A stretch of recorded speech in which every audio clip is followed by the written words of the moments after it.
Hi everyone, welcome back. Today we're talking about variation number 9 of Rachmaninoff's Corelli variations.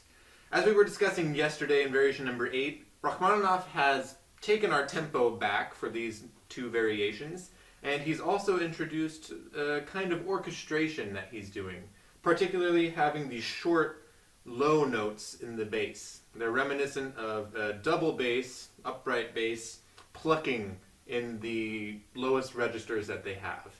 And it makes this boom that the rest of the notes on top can lie within. Same thing is happening here in variation number 9. I want to talk about 3 distinct lines in variation number 9. The first is always returning to the bass line, which for most of the variation will just be a D. All of the harmonies above will be shifting, but we'll have a pedal tone D in the bass. And it's going to be plucked, just like the string basses would do in a symphony. The next voice is probably the most interesting to me. It doesn't have the most movement, but it has the most harmonic significance. And that's going to be in this tenor line. We have the big bass pluck, and then on beats 2 and 3 throughout the entire variation, we're going to have harmonic focus and maybe a counter melody here in my left-hand thumb.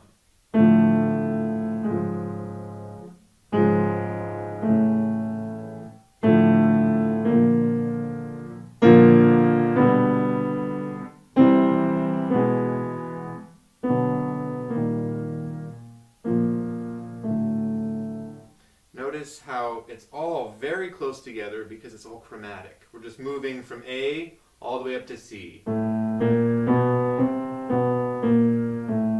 But always with peculiar harmonies. So say we have D minor, this goes to D flat major. It's very interesting. D flat major, now going to A major. So there's that outline. We have D minor eventually going to A major, just like we do in the theme. But there's a peculiar chord of D flat major right in the middle there. D flat will become important later on in the piece. Now, the other line I want to talk about is everything going on with my right hand. My right hand is very melodic. This is probably the most melodic that Rachmaninoff has been so far in this piece, because there's not really any chords going on. It's simply one line moving up and down in arpeggios and scales. Let me just play the first couple measures for you.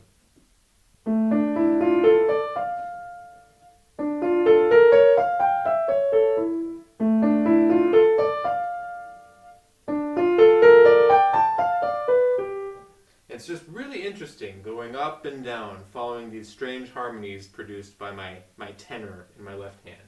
All together we get this sound.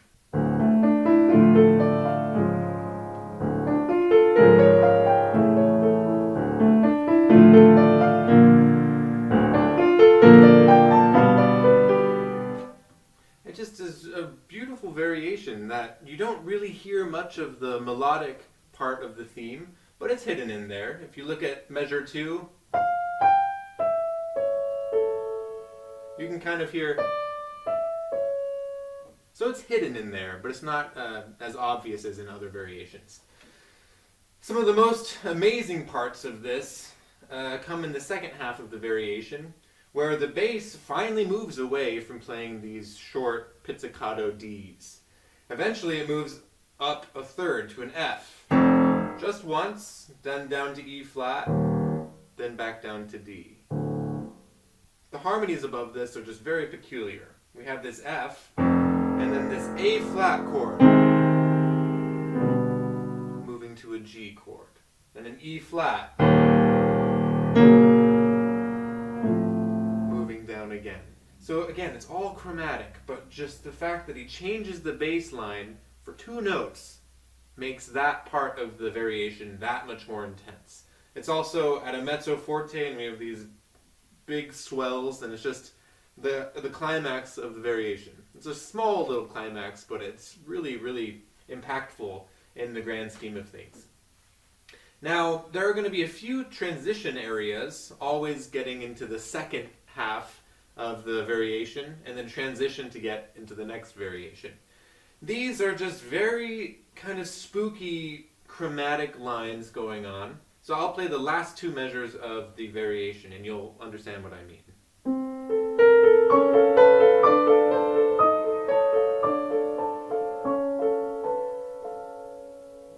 That's how the variation ends. And then we'll expect D minor to start the next variation. So everything about this variation is just based on chromaticism. It's moving up and down chromatically. We're having pretty stable movement in the bass, but it's orchestrated in such a way that gives this mysterious vibe that we had in the previous variation. So let's go ahead and play through variation number 9, and you'll get an idea of how these two are related.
So that is variation number 9. Again, it'll go straight into variation number 10, so it ends quite unresolved. It's a very beautiful variation, very melodic in the right hand, very chromatic everywhere, and we'll see where Rachmaninoff takes this tomorrow. So come back and we'll talk about variation number 10 tomorrow. We'll see you then.